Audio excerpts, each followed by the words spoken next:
Welcome to Baseball Abroad, where we look at the global game of opportunity and baseball around the world.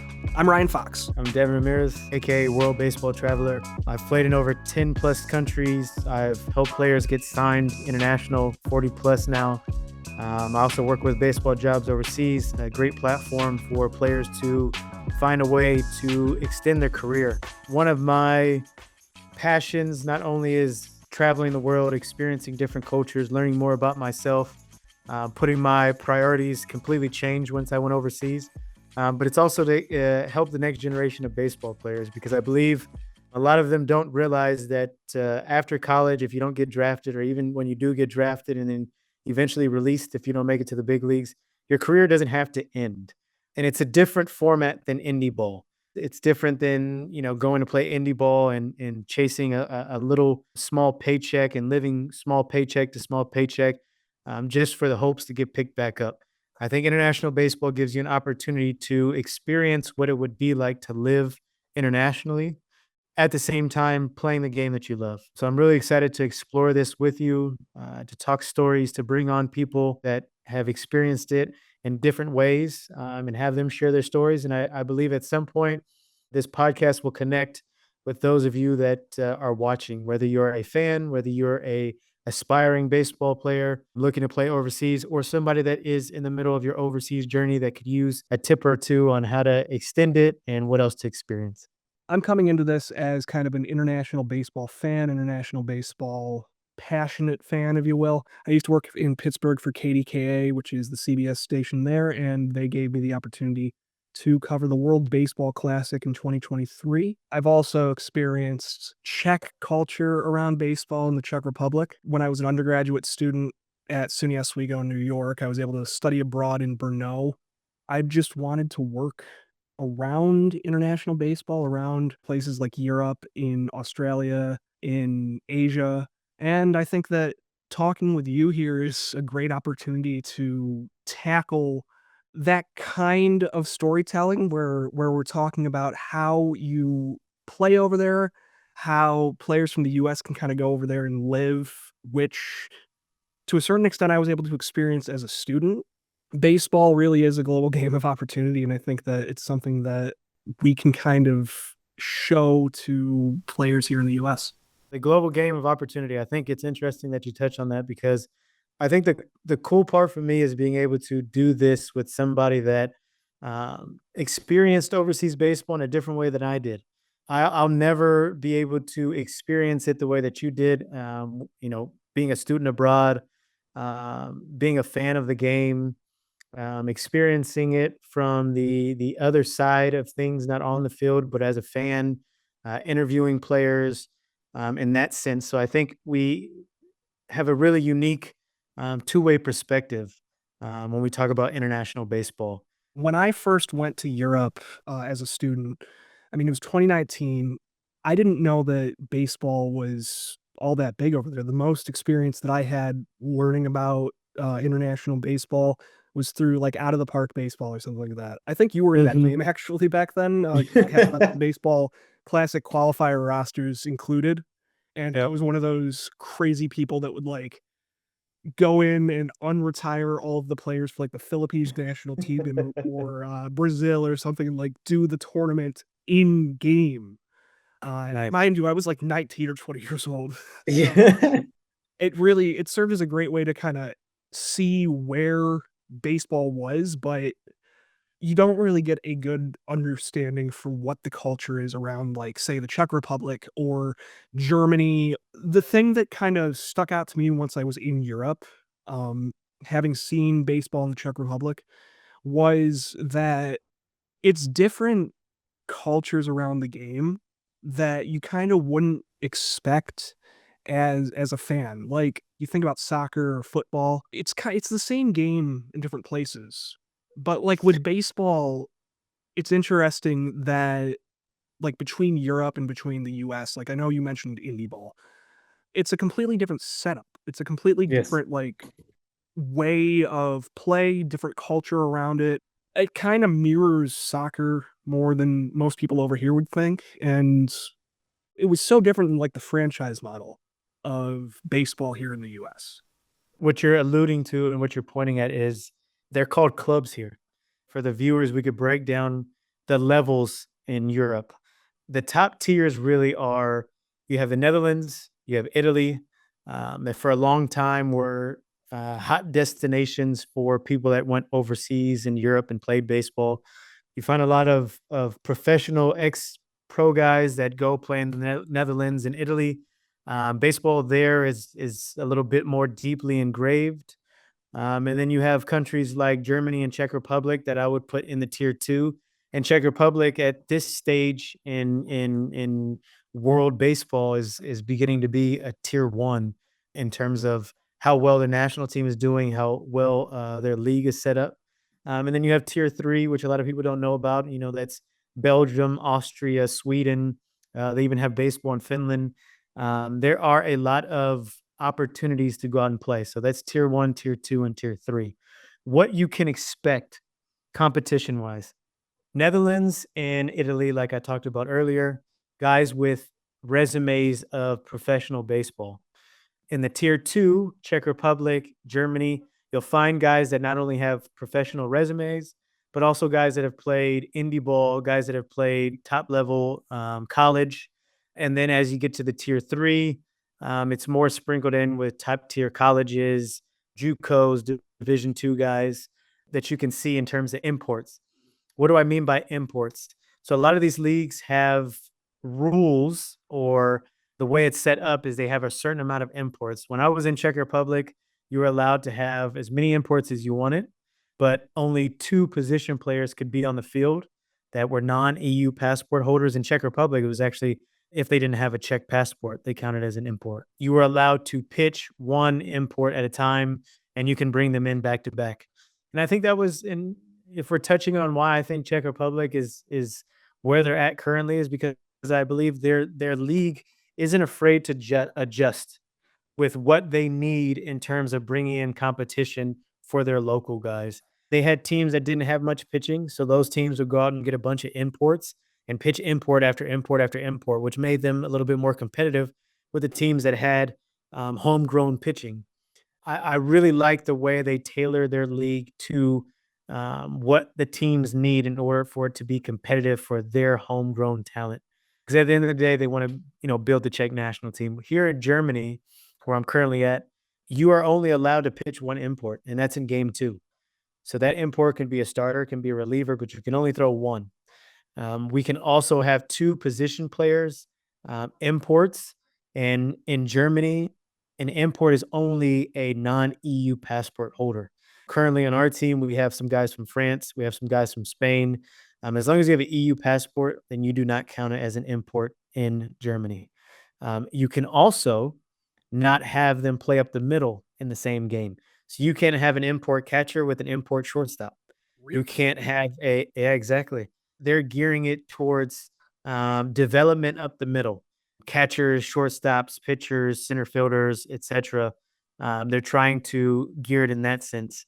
So I think that's interesting for people that are tuning in to understand the different tiers there are internationally and the rules that there are internationally. Because I get people all the time that send me a DM about how hey I want to play on your team and I write them back like hey we've got two imports. Well, that's okay. I can be the third one. And I'm like, well, every league has different rules. I'm not trying to make you shy away from playing here, but it's just every team, every league has different rules.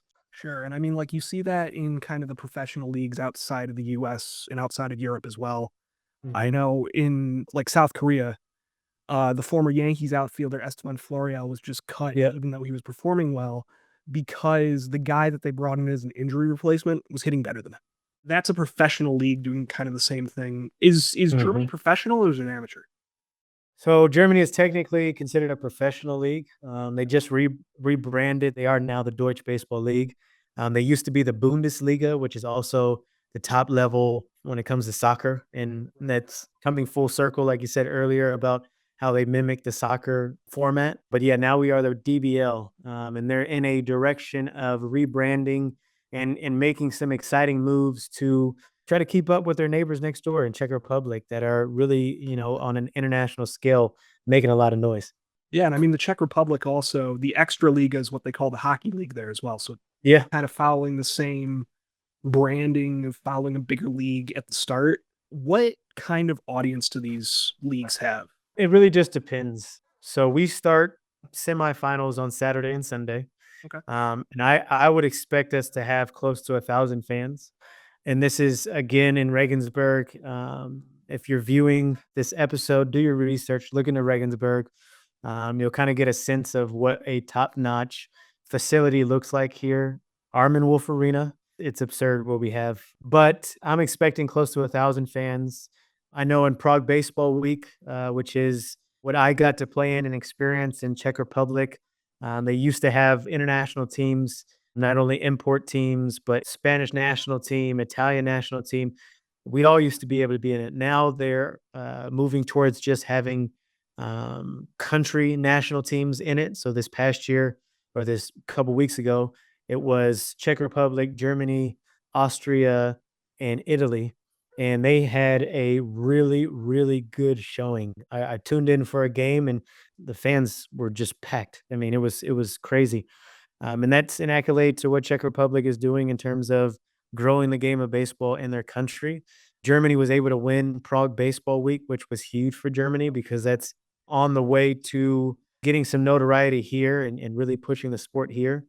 But when you're talking about fans, you have a Regensburg that does a really good job of branding. And then you have what we talked about previously, like a Gouting. And a Gouting is a more family club atmosphere. And they have maybe 100 fans, but those fans are all connected to the club in some way, shape, or form. Their kids are on the team. They're volunteers. They have kids that play in one of the junior programs because, again, this is a club. Their teams are grown from within. They have 8U, they have 10U, they have 12U, and they do these international events. We have actually 3 kids from our Regensburg 8 and under team on the national team and playing in the national tournament. And then what you see in little leagues, if you don't realize it, but a lot of the international teams you see in little leagues are like an all-star team of clubs in the area, like Japan. When I was back home in America, I used to work out of a place in El Segundo, and we would have the Japanese Little League World Series team come and play a tournament and do an expat program there. And that was a academy. That was not like what we think of Little League All Stars back home. That was an actual academy, just like we have here in Regensburg. We have an academy where kids come here at the age of 14, live here, go to school here, train here in the hopes to sign professionally or to go on and play in college. Max Kepler in the big leagues right now from Germany grew up in the Regensburg Academy. Oh wow. He was the first guy to really be successful as a full-time player out of Europe. I know like Alex Liddy was another that came over from Italy. Donald Lutz was the first ever Yes. big leaguer from Germany. Max Kepler, obviously, a little bit longer of a career in the big leagues, but Donald Lutz also came from Regensburg. Oh, right. I Yeah, remember seeing him in the qualifiers last year. He's exactly. still kicking around there. The guy can still swing it. The guy's got some pop. Quick shout out to him. He has his own batting glove company, DTL3. Check him out. I want you to talk about what it was like to sit in the stands of a Dratzy Brno game. Dratzy Brno was wild, first off. When I was in the Czech Republic, I saw games at 2 stadiums in Brno. The first was Dratzy, the second is Mhm. Technica, and they were wildly different experiences, both great, but great in different ways, kinda. You know what I Yes. mean? The Czech Republic's top team for the last, like, 30 years, is Dratzy Brno, the Brno Dragons. Their ballpark, it lines up well with a really high quality spring training ballpark. A good way to put it, I guess, would be feel like you're watching a high level college program or a mid level minor league program at the park with a group of people that just love baseball. My first experience with it was kind of going there to cover the announcement that Peter Moylan had signed with Durazzi just before the season started. He came over and did a press conference with the other import players. They held that in their pub, something that you would not see in like a regular minor league park here, where it's a business on top of the club. It was really cool to go there and take in this press conference from like an active pub, just like kind of, oh wow, look at all of these like trophies, all of these jerseys that are hung up on the wall. It was a lot more successful than my local minor league club, I'll tell you that. They live and breathe baseball at this place. And then you remember that you are in a stadium. Yeah. Even compared to some other like European stadiums that I've seen, this place, it was so nice to just go, and the people that were working there were passionate about baseball. And going to the game when Moylan debuted, so it was opening day of 2019, both teams were swinging it like you would see in a minor league game. It was quality stuff. Like, these guys weren't getting paid, and that's something that Jakob Hajmar, who was the second baseman for their national team, has told me a couple of times, that, like, these are people, and that you've, echoed in one of the shorts that we did. These are Mhm. people that have 9 to 5 jobs. Like, Jakob, the last time I spoke with him, he was finishing work doing emails at his desk before we talked. Like, I called him. It's like, "Hold up, I gotta send this for a client." Which in the US, when you think about people playing baseball, it's a full-time job. They're playing 162 games a year, playing every day, every night, and practicing in the mornings or practicing in the afternoons, whatever it is, to go with that long schedule. These guys were putting in professional length practices, which I was able to go and see actually as part of this story that I was doing on Peter Moylan. You couldn't tell the difference between them and a professional roster back here. In fact, I think they'd probably beat the professional roster back here in terms of the effort they were putting in. Yeah. There's no such thing as like a casual fan No, here. and the fan base itself for Jirachi was amazing too in that. Yeah. It was cold that day. The place was not full, but the people that were there were loud. They loved the team, they knew the players, they knew what was going on. It was a great experience to kinda get introduced to real life European baseball with, and I would probably say it's one of the best baseball experiences that I've ever had outside of US versus Mexico at the WBC, which was Yeah, yeah, that's absolutely insane, like, in a different way, but, like, with this, it's like you were sitting with the family watching it. It was fantastic. that is honestly, that's probably the best example I've ever heard. It's like you're sitting with the family because it really is. Like I said, there's no casual fans here. These are diehard fans. These are fans that are extremely invested in their teams. I mean, they can name every player by heart because the game is not huge here. You don't go to a game just because off of whim you just want to check something out. You go to a game because you're either connected with the team somehow or you're friends with somebody that is a diehard fan of the team. There's nothing casual about this. I think some people get confused when they hear European baseball and when we talk about how the players have to work and this and that. I think some people start to, if they've experienced it, if they haven't experienced it, maybe get a different picture of it because you hear somebody's going to work and then coming to play baseball. They're not giving you less effort, they're giving you more effort. They just did a 9 to 5 electrician job, showed up to the ballpark to get their weightlifting in, to take their ground balls, to take their BP, and then they're giving up their Saturday and Sunday for the best months of the European year Oh, yeah. because after this, it's going to get cold and it's going to snow and it's going to suck. But they're giving up the best months, the summer months when they can go on vacation because they love the game of baseball. So you're not getting a casual baseball player. You're not getting a casual fan. You're getting people that live and die for this sport in such a like a small environment, a small group because it's not one of the massive sports here. It's kinda like being back in high school or on travel team or something like that, where you are there because you love it. Yes. When we were talking in, like, our prep meeting a week or 2 ago, where we did the shorts, you were talking about in the US, at least, you start with Little League where you're playing for the love of the game, playing with your friends. But then when you get to a higher level, that love of the game goes out the window, and, like, you're playing to improve and chase the bag and all that, right? Yeah. I had the feeling in Little League that I played baseball because I liked hanging out with my friends. Yeah, I love playing baseball. Baseball is awesome, but I also play football and basketball and other sports. Just sports in general to me were super cool. But I loved baseball because I loved hanging out with my buddies.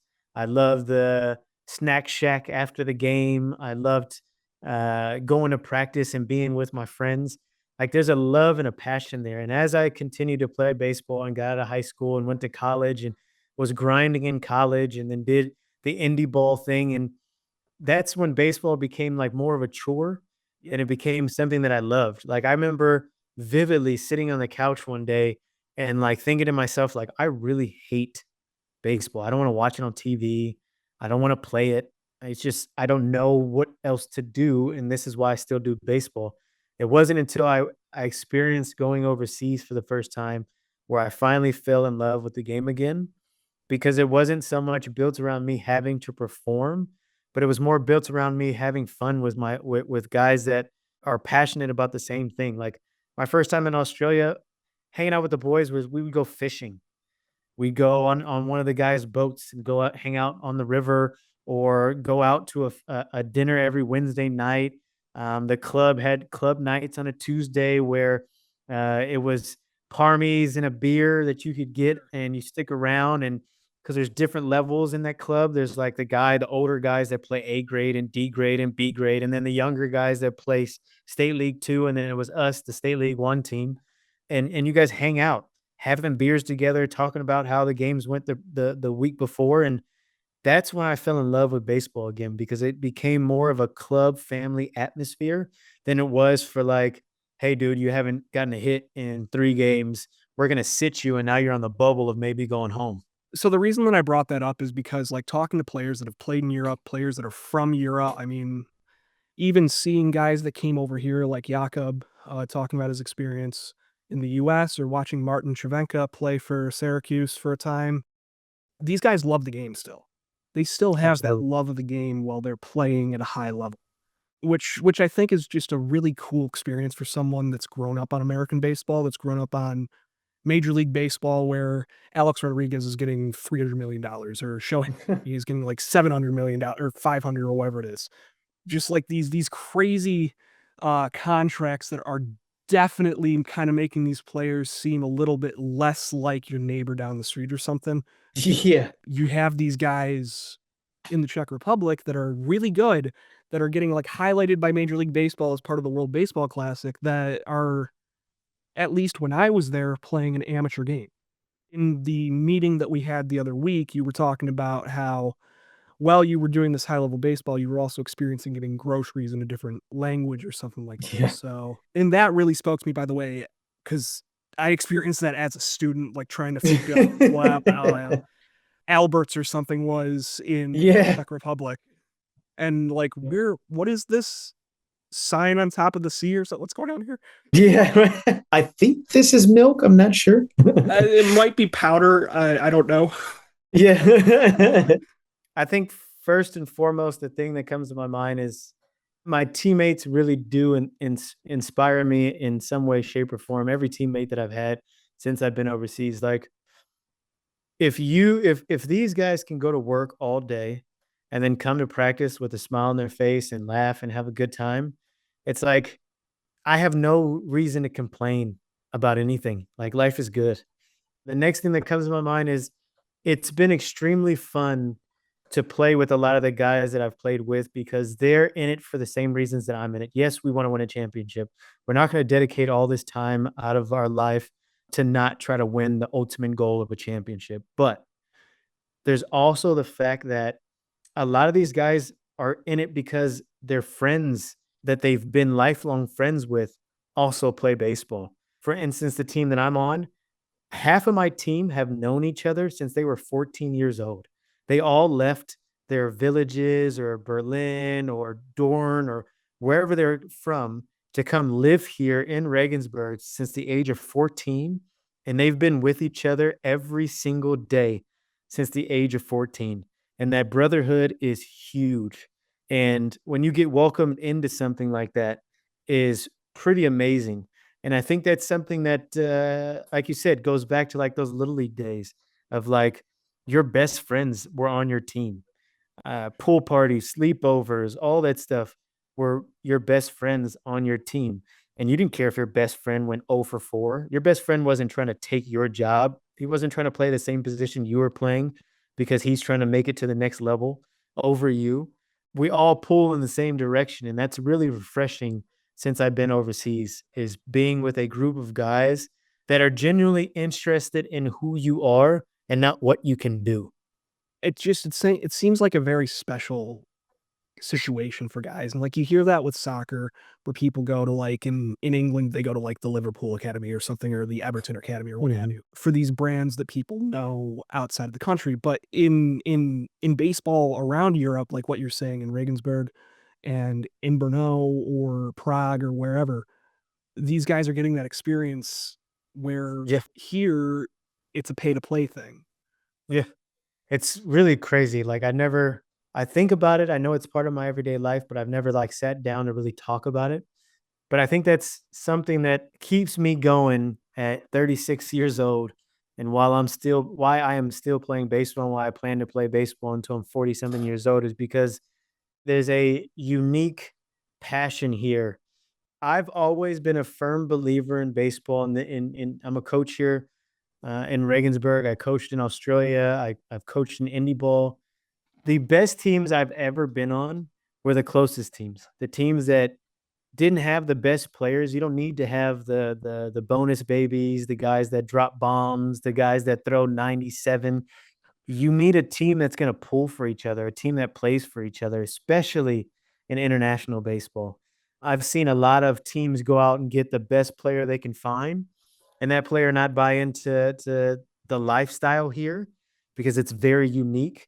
They were either thought they were too good for this, or the competition was too beneath them, or they didn't want to hang out with the guys. Like, and that's a cancerous thing to have here in European baseball and in state league baseball.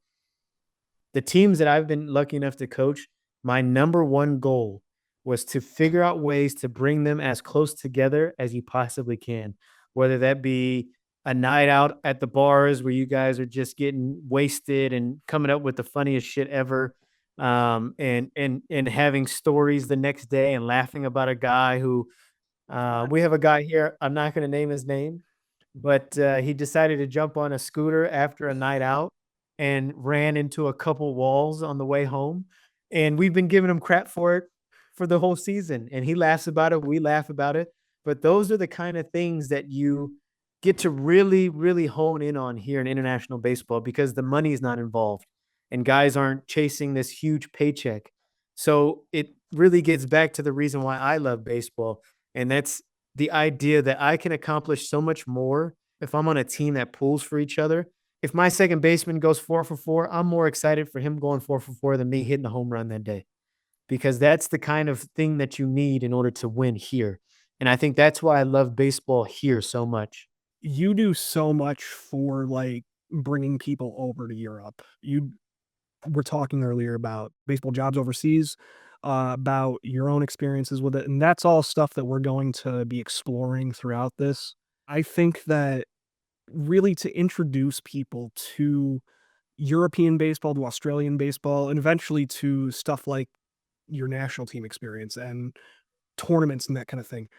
There's so much that people don't know about international baseball outside of, "Oh, I guess they play it in Japan or they play it in Mexico or something," that you as a veteran player can kinda show and talk about candidly. I think that we're close to the end on this episode at the very least, and I'm very excited to continue the conversation going forward, looking at opportunities for guys to come over and play in Europe, whether it be former college players or maybe independent league guys, but also exploring baseball culture in different countries. I know we talked a lot about the Czech Republic today because that's where I've been, but I just think there's so much to share and so much to really explore that this is going to be a great opportunity for people to just learn about the sport and learn about the people that play it. What this series will do for the next generation of baseball players and not only just baseball players, but just fans in general, is give them a insight into what it is truly like in international baseball, what it's like to live it, what it's like to experience certain things. Well, I'll talk about when I went swimming with whale sharks. Yes. Um, I'll what it's like to work a job. My first job ever in Australia was making air conditioning units 9 to 4. Yeah. But we'll unpack a lot of stuff in this series. How do you get a contract? How does the contract look like? What's your living situation like when you play overseas?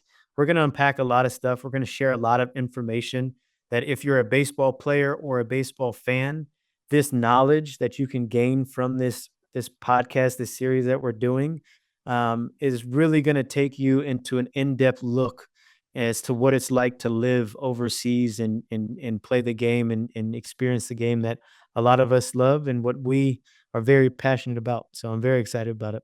Yeah, no, I mean, baseball is a game of global opportunity, and I'm really excited to take the opportunity to explore that. Thanks for watching Baseball Abroad. If you like what we do here, give us an interaction on whatever platform you're listening on, and keep an ear out for our next episode coming soon to a platform near you. Make sure to check out our personal channels for more content, Devon at World Baseball Traveler and Ryan at World Baseball Blotter, and we'll see you next time.